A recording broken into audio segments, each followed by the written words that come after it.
I'd like to welcome both Vito and Birger to share their expertise on distribution.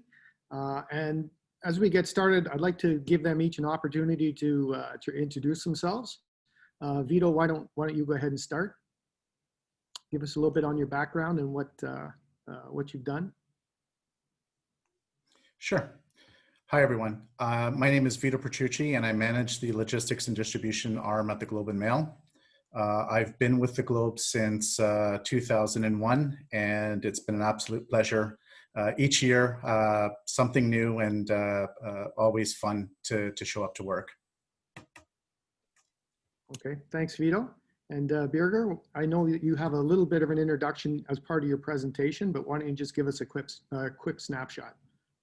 Yeah, hi everybody, and thank you very much for giving me this opportunity to tell you about the issues around Iceland Post and its reorganization. I'm the CEO of Iceland Post, but I'm also a printer by trade, and my background is very heavily in printing. So I think I can present something of an I can talk as an insider and as an outsider also to the business. So my presentation is a little bit from that perspective.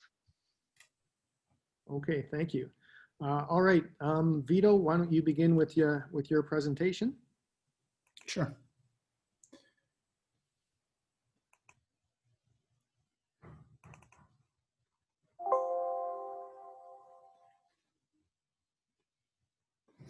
All right. Thank you for the introduction. As Dave mentioned, my name is Vito Petrucci, and I manage the logistics and distribution arm at the Globe and Mail across Canada. Full disclosure, I have a great team who help and support me each day, making me look the part. I was asked to speak today about COVID-19, specifically how it affected our daily distribution at the Globe and Mail across Canada.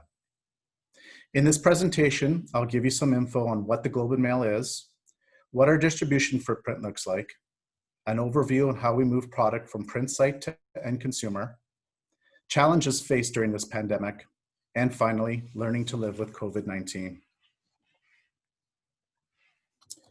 First, some background about us. The Globe and Mail was founded in 1844.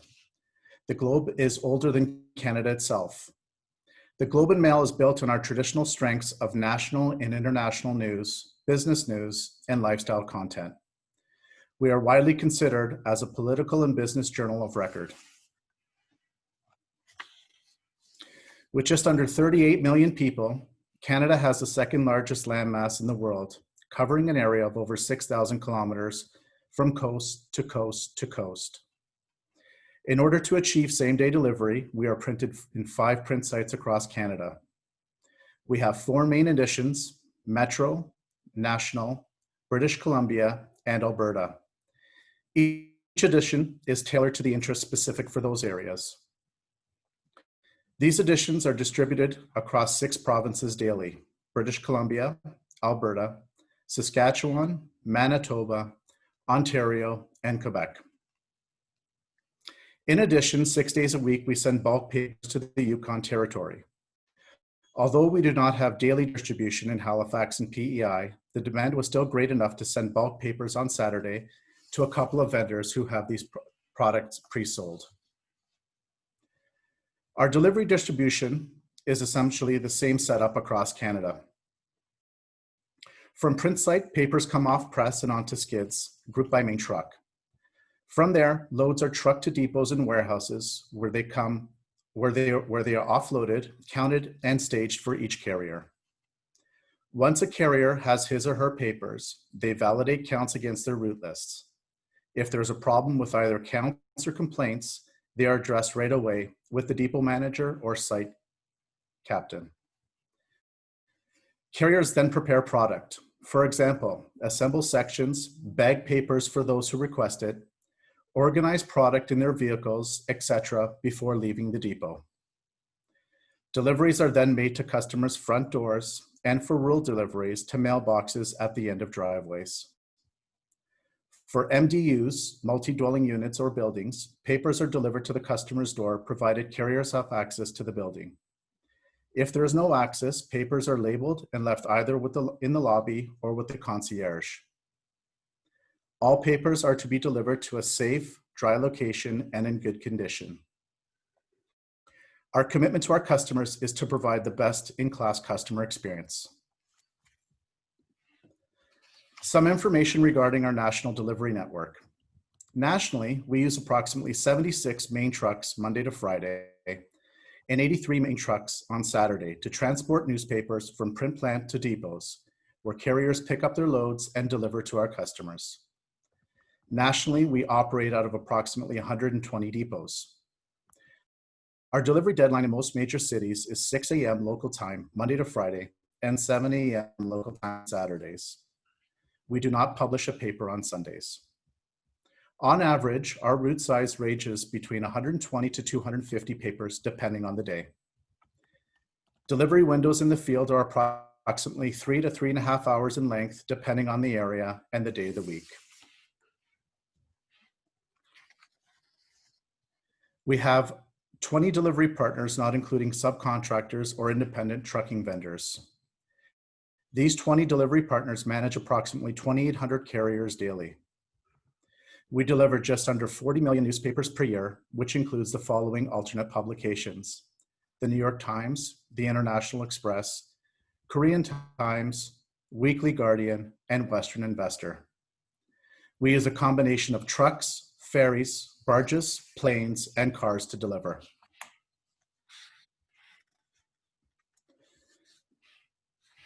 On Friday, March 13th, 2020, businesses started to react to COVID-19. There was obviously no pandemic manual or playbook to reference. Like most, we relied on information from Health Canada, telehealth, and other public health sites daily, sometimes 2 to 3 times per day. Globe and Mail employees started to transition from office to home the week of March 16, 2020. From a field perspective, we focused on 3 areas: health and safety, contingency planning, and communication. For health and safety, we reviewed product flow and eliminated unnecessary touch points before reaching final destination. Reviewed who from head office could work remotely. Those who could not work remotely, dispatchers, vendors, truckers, and carriers, we reviewed and implemented how duties could be done in the most safest and efficient way to mitigate risks to both themselves and our customers. We allowed customers and carriers to alter delivery instructions for safety reasons. For example, changing delivery instructions from front door delivery in buildings to label and left in the lobby. We discouraged the use of plastic bags during this time to mitigate for chance of surface transfer. For contingency planning, we prepared ourselves in the event that someone tested positive for COVID-19. We had scenarios at a route level and district level. In most cases, neighboring carriers or independent contractors were ready to assist. For communication, we looked at communication both internally and externally. Communication was done frequently and consistently. In this situation, there was no such thing as over-communicating. It was the key to our success. In most cases, done daily via phone or email, sometimes multiple times per day, sharing information nationally from both an office and field perspective. Governments declaring newspapers an essential service was key. We enforced strict site protocols, encouraged physical distance, and using the protective gear or PPE. We encouraged everyone to wash their hands frequently and sanitize when not possible.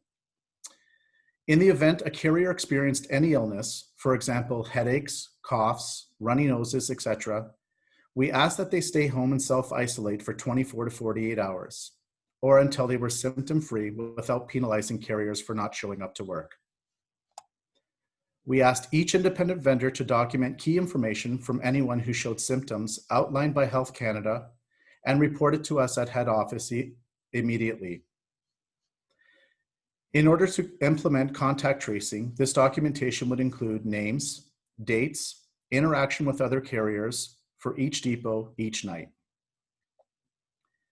In the event that carriers went to get tested, we asked for the name of the testing facility and a copy of the test results before returning.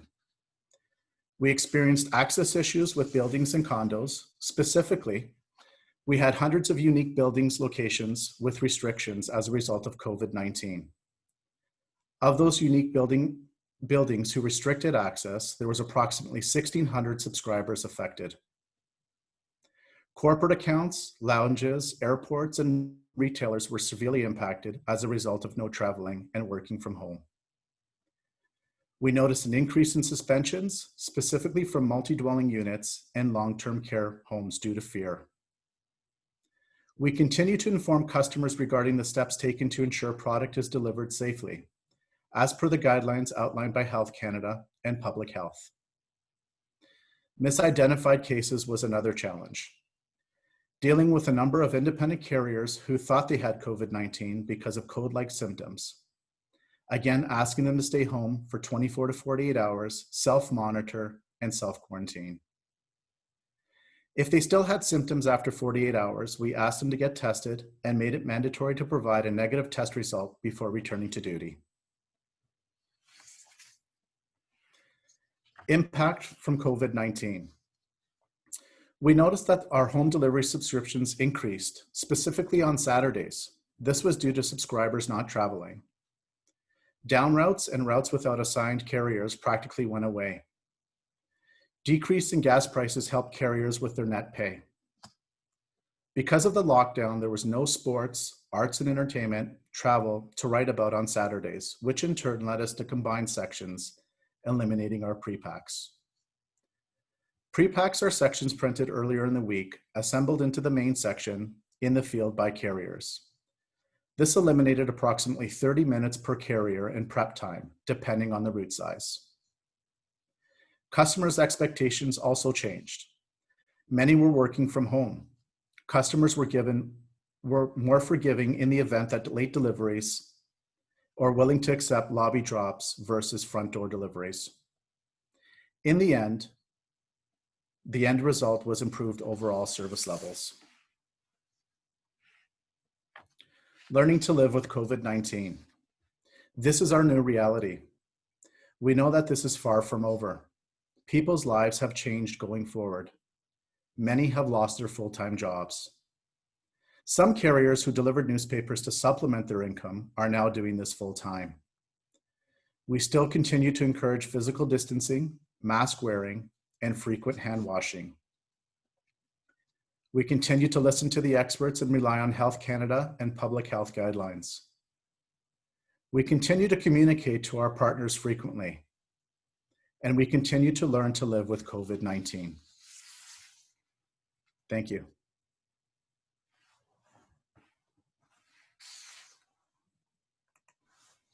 Okay, thanks, Vito. And now we'll turn it over to Birger for his presentation, and then we'll follow up with some questions and answers afterwards.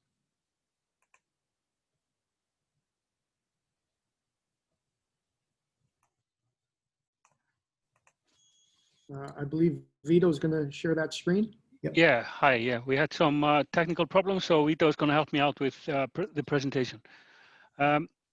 So basically, I'm here, like I said before, to tell you a little bit about Icelandic Post, which is obviously in a distribution business, but has some similar dynamics to the printing and newspaper distribution companies. But I think that the one thing we clearly have in common is the same kind of threats and challenges. So I'm going to talk a little bit about that. But a little bit about me. I'm like I said, I'm an offset printer. I learned here in Iceland. I then went to London and did a BA in printing management at the London College of Printing, and then from then on I did an MBA at the University of Westminster. Since then I've had a really strange career, to be honest. I have been a little bit in and out of the printing business, but I have been doing a lot of various kind of management roles in across industries. I've lived and worked in a number of places. I lived in Hong Kong, focusing on building a medical business in China. I lived in London, Romania, Hungary, and Bulgaria, where I was involved in the printing industry. Among other things, I've been CEO and COO of 2 low-cost airlines. And I have had senior management and chairman positions of various printing companies. Like I said, in Iceland, Eastern Europe and the US. But most of my roles, let's say in the last 10 years, have focused on turnaround and restructuring assignments and kind of interim management. So I'm kind of a like a fixer, I guess. And I've also been involved in a lot of my own projects and investments and across different sectors.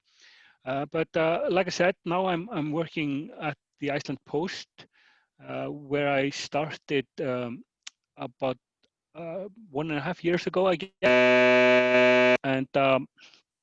And basically the company is facing the same challenges as most postal operators in the world are facing.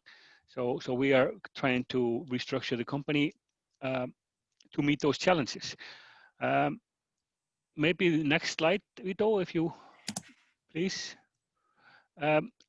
I guess what we are all facing is this digital revolution in whatever shape or form that might be. And a recent survey in Iceland said that 90% of companies do not believe that they will survive the digital revolution without some serious change, which is a very, which is a kind of a finding that makes you stop a little bit and think. So people all realize, but we really, as human beings, really don't like. Next slide, Guido. What are we basically facing? We're facing increased competition. We have much more demanding customers. People want their stuff faster, and they want to know where it is and how to track it, and they want to have much more control over the service. There's a shorter lead time. There's various new technologies, and the markets are strange. I mean, there's all kinds of supplementary products and threats from outside of the, let's say, traditionally defined market at a crossroad or ring road, as it looks in this picture. But I guess what we need, Vito, maybe next slide, is more urgency. If you click once more, yeah. And that's a challenge that me as a kind of a manager and as a leader think that most organizations need to work very hard on developing, because and I can actually especially see this in the printing industry, that everyone has seen these changes happening for the last. I mean, I've been in this industry or around this industry for 25 years. I mean, there's been the threat for a long time. You know, first desktop publishing, then the internet, and all. We've seen the train coming, but we are doing some changes, but and we can also ask ourselves, have we done enough? Vito, next one, please. Because the digital transformation is not about technology. It's basically about a new way of doing business. It's a new mentality. Am I having problems? Okay, but to give you an overview of Iceland Post, it was founded in 1998. We have around 800 staff. We deliver around 70 million units per annum, because the name in this game now is packages or parcels. We have about 10,000 packages a day, which is, I mean, this is a nation of 350,000 people, so it's quite a lot. We have about 100 locations, post offices and various service locations. We have nearly 200 vehicles, and we touch every household in Iceland at least twice a week with letters and obviously parcels every day, or at least 6 days a week. But we are looking at a changing market. So we can see that the letter is going down and the parcels are increasing quite dramatically. And this is happening very fast and actually developing quite faster now than we anticipated because of COVID, because people are cutting down letters, and I don't think they will ever come back. And then you have some bullet points. So we see a growth in e-commerce. We need more flexibility. People want their localized service. They want to not to go to a post office. They want to have it where they work or where they live. Everything needs to be faster. And people are demanding various solutions for self-service, and this is basically what we have to fulfill. Next one, and we have gone into this project, or this, let's say, restructuring project, by using these three kind of main themes. We have improved service. Everything we do needs to improve our service, and it also needs to increase our profitability. And the way to do that are digital solutions, both from the customer side and also from the back end and the sorting and basically let's say the production side of the business. And this is basically because I'm going to be talking a lot about leadership and basically how to make this change happen.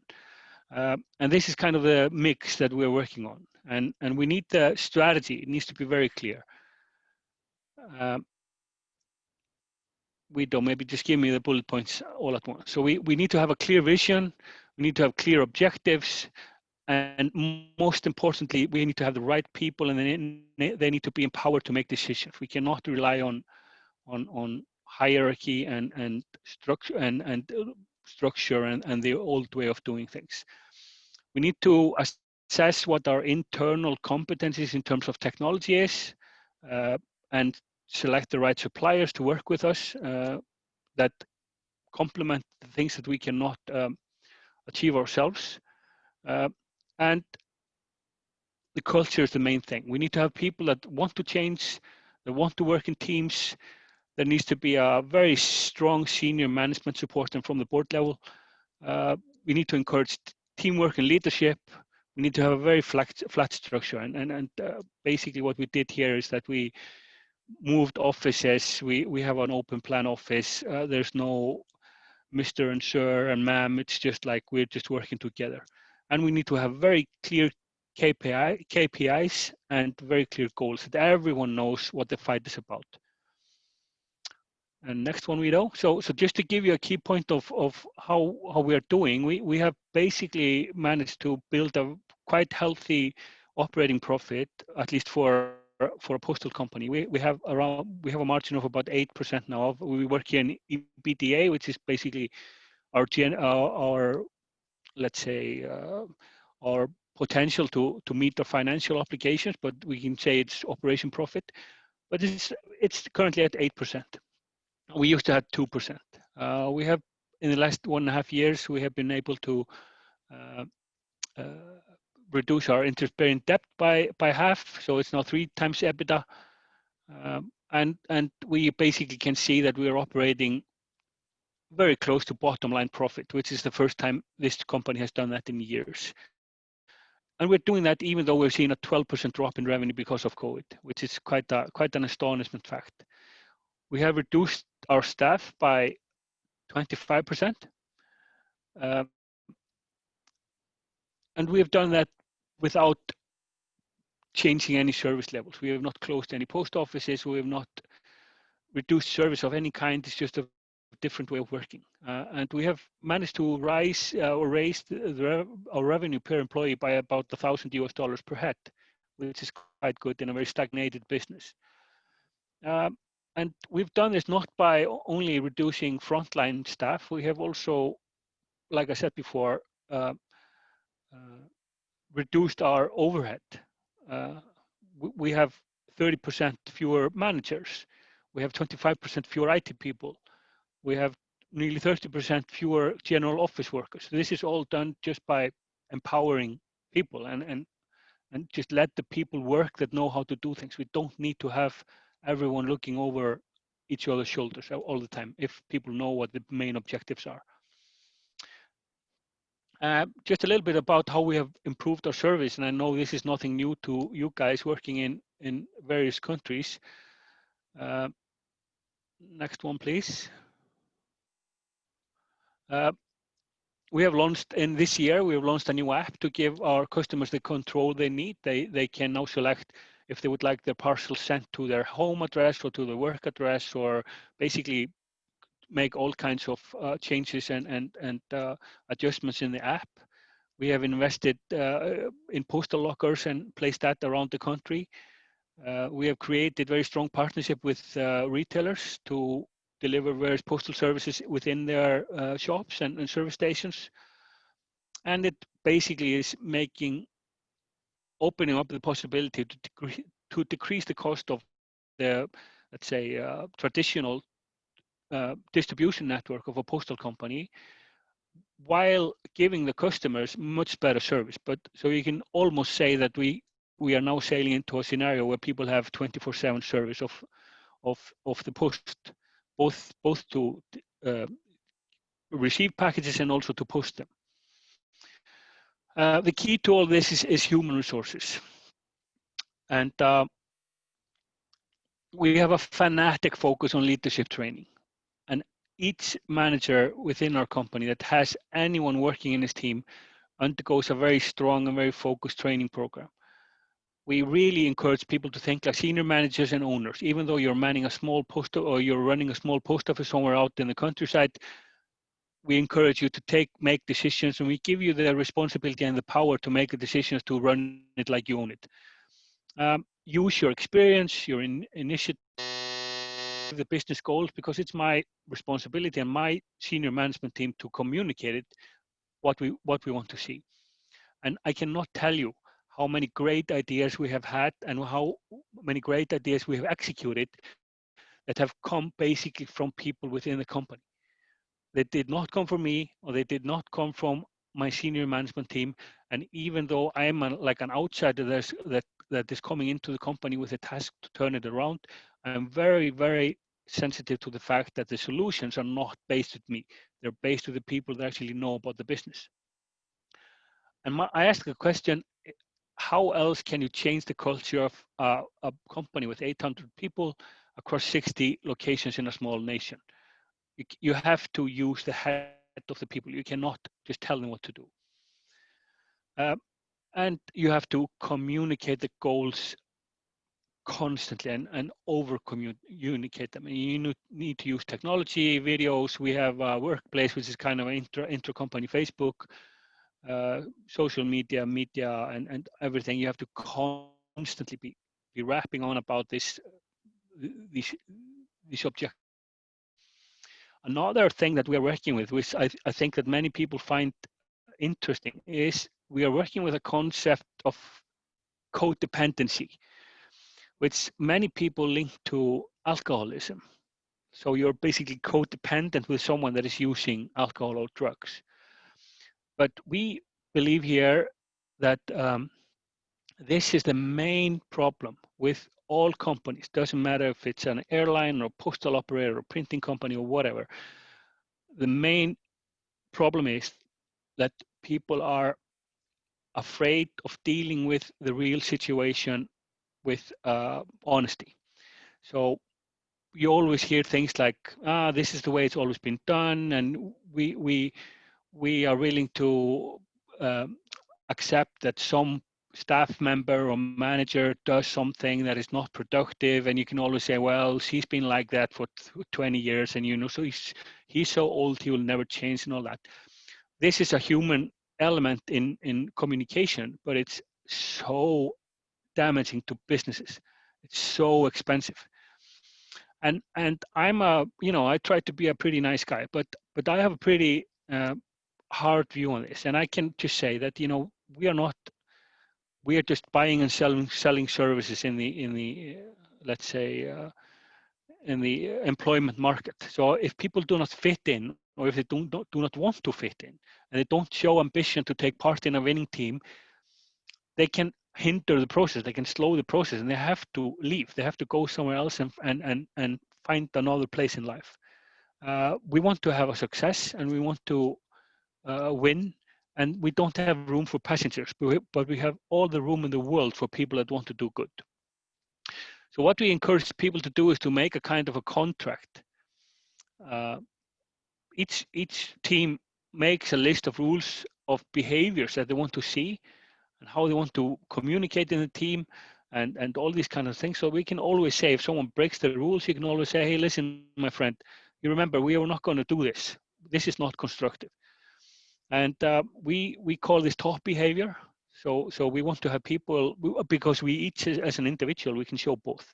But we want to help each other to live in the top behavior. We want to be solution-based, we want to be positive, and we want to be unafraid to tell someone that is showing bottom behavior, that, listen, my friend, you're negative, you're doing gossip, you're backstabbing, you're basically, you're making us feel bad, and you're making us feel uncomfortable, and we should never just accept this. And this is not me trying to be some kind of a management or lifestyle coach. I'm just saying that this cost company money, which is bad, and I don't like that, and I'm unafraid to talk about this forever.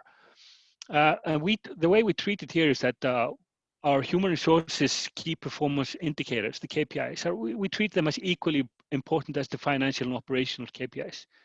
And we report them to the board as such. So I can have great operating profits. If my HR KPIs are showing red, I'm not doing a good job. And we have an external company that does a very cool scientific poll among our staff each month. And we just talk about various aspects, and we have a very strong picture of how people are feeling, what they perceive the company to be doing. And it's very critical for the staff to see that we are actually, as managers, that we are actually doing something about it. And it's quite good. And so we have a long list of things that has always been updated that we have to improve and clarify. It's an ongoing thing that never ends. And it was especially cool to see in COVID, especially in the first wave, let's say in the last March, April, that we were able to get we were able to respond to our employees' worries quite quickly, because they were able to tell us what they were worried about, and to maximize their safety, and also to keep the company running, because we are, as you guys also are, defined as an essential service, and we are an infrastructure company, and we are delivering medicine and drugs and all kinds of very important things. So we cannot just lock down. We have to operate. And next one. So this is basically I just wanted to show you a little bit let's say the screenshot or the result that I get, and we all get each month, and this is open to all the staff at the company. We can compare ourselves to other companies in Iceland, and we can see that if they're green, then things are good. Yellow, we can do a little bit better, but then you can go down to various other colors that I haven't actually seen, because the fact is that we have one of the highest staff morales in Iceland, and most of the Icelandic larger companies are doing this kind of survey. And why is that? Because let's face it, we have laid off 300 people in the last year. We have done a lot of negative things, but people realize that they are being shown respect, and we are training them. And I sincerely believe that people want to, or they assume to get very basic things out of their employers. They want someone to listen to them, and they want to be shown the respect to be able to do something about their work.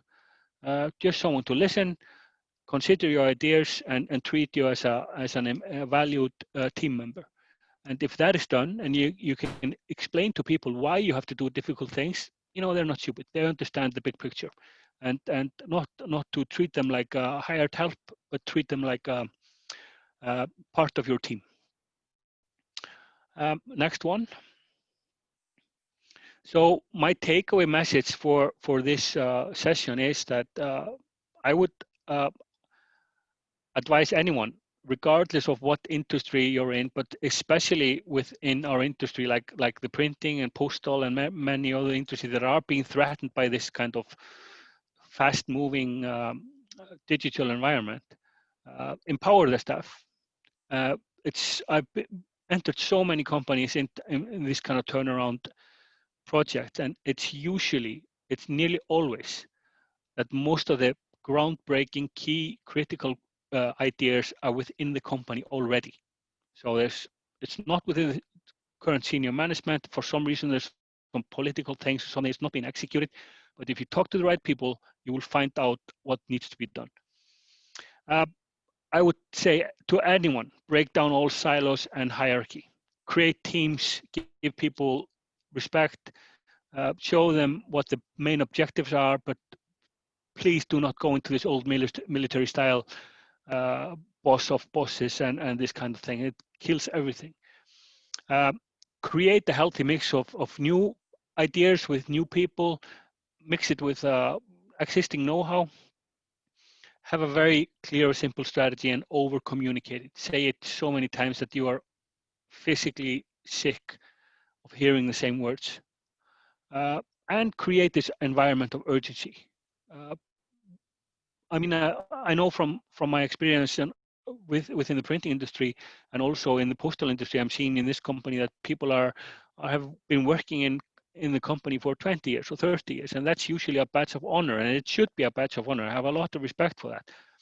But you also have to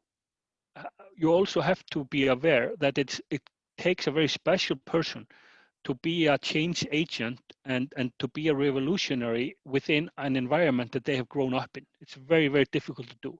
I'm not saying it's impossible, and it's very, very important to mix experience and new ideas, but it can be a weakness, and it can stop change.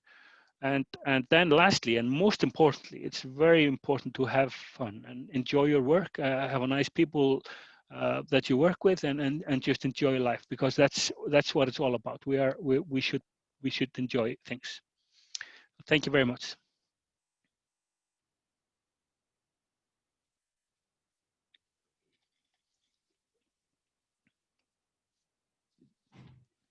You're muted, Dave. Sorry. Can you hear me now? Okay. Thank you, gentlemen, for your excellent presentations. We do have a fair number of questions that have come in. And so we'll get started on that. I guess the first question, the elephant in the room, have either of you had an active COVID case that you had to deal with? Birger? Yeah, I mean, we have had a number of them here in the company, but it really shows that we have not had any serious operational disruptions because of it, because we are really fanatic about this quarantine rules. And in fact, I had one this morning in a letter sorting department, but because they're working in teams of 20 people, we only had a very minor number of people that had to be quarantined. So thankfully, until now, we have been able to survive, but it's only because we're following the rules like crazy. Okay, and Vito? The short answer is yes, we had one confirmed case. That said, we had a lot that thought they had it. Thankfully, they tested negative. In our case, the carrier contracted it from their spouse, who was a frontline worker. They stayed home until they were clear and produced a negative test result before returning to work. Our customers, what we did was we notified them and had a replacement carrier fill in. And the feedback from the customers was that they appreciated steps taken to isolate and mitigate the situation. Okay. All right, sounds like everybody's dealing with it well. Next question. Is it possible to tie in with online sellers like Amazon or big basket stores, etc., for newspaper distribution or sales? Are you working on that at the Globe, Vito? And do you see anything there in the future? That's something that's popped up. Obviously, during these times, the big push is to have packages delivered. Our footprint, our footprint across Canada is large, and we reach out to multiple places 6 days a week. So yes, we do have that on our radar. That's part of a short list that we'll be pursuing in the near future. Okay. Next question, this will be for both of you. In the future, can we expect common distribution systems to reduce costs? And we'll let Birger go first on this one. I mean, you have to do it. It's not an optional thing. I mean, you have to do it. I mean, we have maybe ties a little bit into the previous question. I think that you have to select what you're good at and stick to it, and really be lean and focus on it. I mean, we made the decision, for example, to focus more on parcel and move out of, let's say, mass distribution of, let's say, unaddressed mailings and stuff like that. There are companies here in Iceland that deliver newspapers, and we want to make them do that, and we will focus on the parcels more or less. So I think you have to, and of course, by doing that, we can reduce staff, we can reduce the cars we use, and all kinds of things. But I guess the answer is that you have to reduce the cost, and you have to stick to what you're good at. Okay. And Vito, how do you see? I do know a little bit about your business and common distribution systems. Why don't you share what the Globe and Mail's done? Yeah, again, getting back to our main asset for distribution, it's our reach across Canada. We have some independent contractors who are currently, in talks or delivering postal stuff services in rural areas. As a company, we have to look at opportunities like this. There's a lot of synergies out there. So customers have to, or companies have to get smarter and wiser and learn to partner with others and come up with some collaborative ways of expediting distribution to reach customers across. Yeah, and I do know that a short time ago, the Globe and Mail did partner with other newspapers to have shared distribution. Yeah, we have in Ontario, we have a company created with the Toronto Star. It's called Delivery Inc., and it's a joint venture where we've partnered with them. We're 50% owners, and we deliver the Star, the Globe, the Sun, the Post, and other publications. And it's, again, looking at synergies. Companies have to become smarter. And without impacting service. Okay, next question. I'll try and word this. This one was sent in. Is it possible in deep rural side circulation with less than 500 copies to have a color printer? These sort of situations, can they exist to help with distribution and offset operating costs? I know that at one point we did look at smaller printers. Again, it takes away a little bit from the actual feel and what you want to present. At that time, it wasn't an option for us. And we're content with what we have right now. Okay. And Birger, have you, in your past work, have you looked at that? I don't really think I have any kind of experience with that, to be honest. Okay.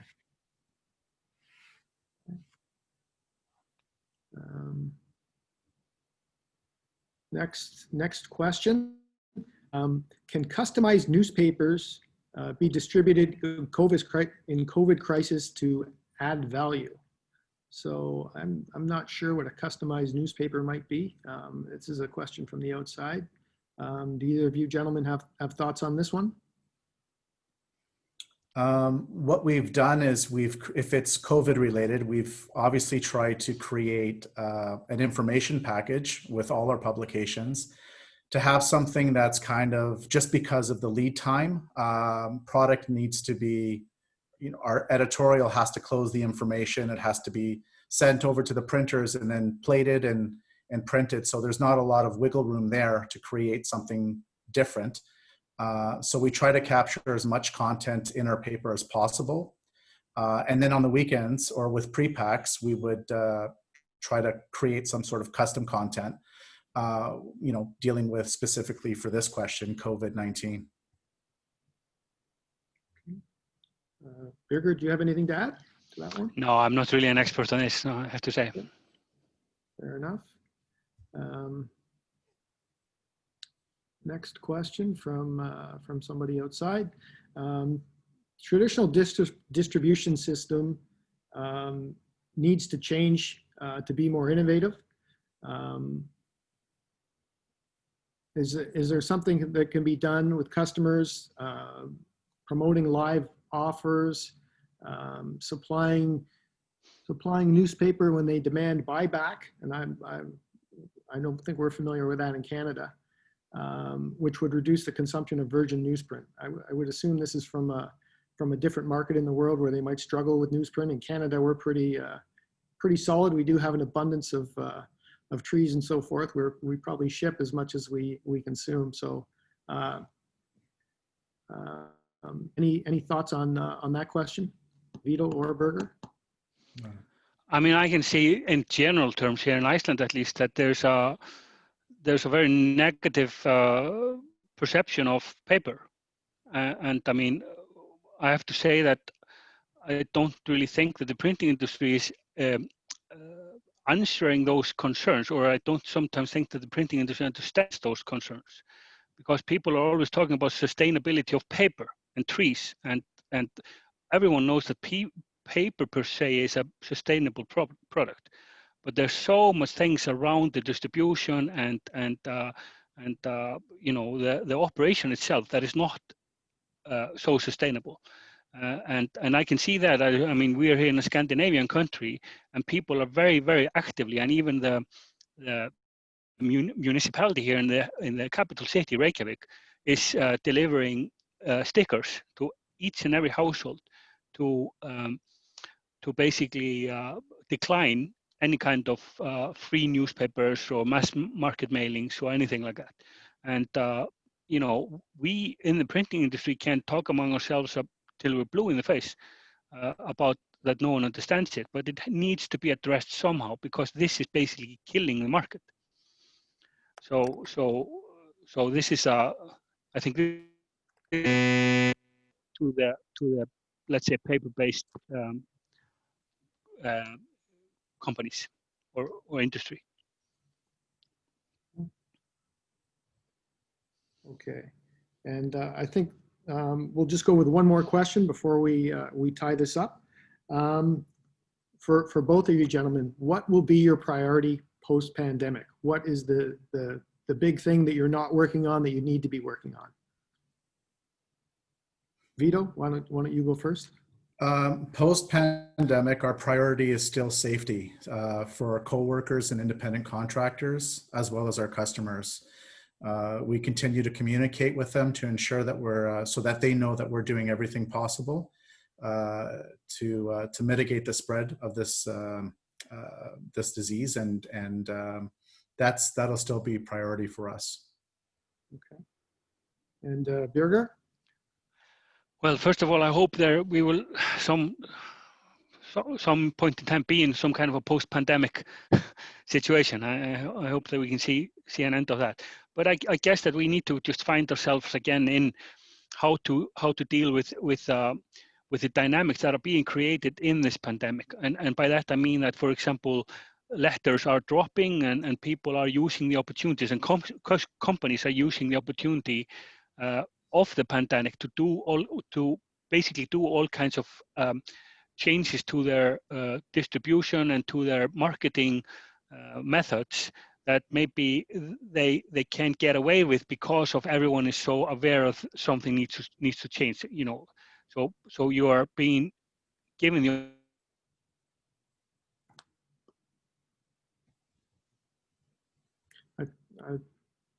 I'm not hearing the audio right now.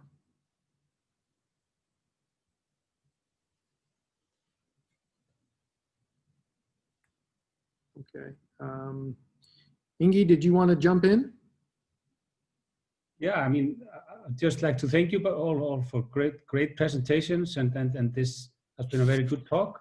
Quite a lot of questions, and thanks to you, Dave, for good moderation, and thank you, Birgir, my neighbor here in Iceland, and Dave, I mean Vito from Canada as well. You're probably close to one another, Vito and Dave, and we here in Iceland, so it's good. I just want to remind everybody that we have a full day tomorrow. That's our last day of the World Printer Summit. Tomorrow morning we have from 10 to 11 new technologies From 11 to 2, the virtual meeting point will be open where everybody can meet the sponsors and meet each other as well. It's a very good way to interact during our sessions. At 2 o'clock, we have the award ceremony where we will acknowledge the Print Innovation Award winners and the International Color Quality Club winners as well. So that will be streamed video. At 3:30, sorry, we have a keynote from Professor Detlef Hartmann. He's a professor at the Medium School in Stuttgart. He will give us a presentation from 3:30 to 4 o'clock. And from 4 to 5 tomorrow afternoon, we will have new business models, which will be the last session of the World Printers Summit and wrap it up for this year's summit. So it was great having you guys here, and all the guests for today. Thank you so much, and have a lovely day, and stay safe. Thank you. Thank Thanks. you. Take care. Bye-bye.